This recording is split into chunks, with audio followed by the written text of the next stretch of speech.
was very disappointing to see the Minister for the National Treasury trying diversionary tactics. I want to remind my brother that he is no longer the chatterbox he used to be. Now he holds a position with responsibility. And the docket where he holds and which he is the minister or cabinet secretary is an empirical docket. It is not a theoretical docket. His responses always need to be quantitative. Is this debt sovereign guaranteed? Is it guaranteed by the sovereign called Kenya? The last thing that I want to bring about, and the reason why I call this a scandal, Kenyans are borrowing now, or are made to borrow, 175 billion Kenya shillings.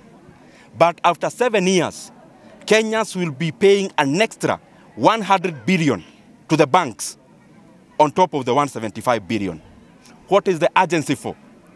And in their responses, I saw they are trying to justify construction of roads. Construction of roads in Kenya is not an invention that has been done yesterday. All the regimes have been building tarmac roads. And no Kenyan has a problem when it comes to development, and especially the building of tarmac roads. There has never been any other time that Kenyans are borrowing illegally and coming to Kenyans to explain using construction of roads. We have always had roads, but we have never been in an abyss where we are borrowing illegally for the same purpose.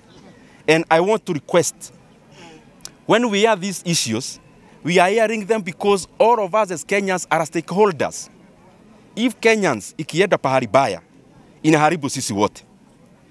Na ya mwisho, these banks that are a part and parcel of this scandal, I want to ask them, when you are lending this money, 175 billion Kenya shillings, what is coming there as your collateral? In case there is a government policy that abolishes the 7 shillings. Because the 7 shillings is not added through a referendum. It is only through a gazette notice from the minister. If there is a new minister tomorrow and they do the reverse, so what will the banks be holding? So what we need to do, and what I beseech all of us, and especially those with the responsibility in leadership positions, let us not continue to defend the indispensable. It is glaring. And if it's not glaring, recognize this debt the way it ought to be recognized, because no one will accuse you of borrowing illegally.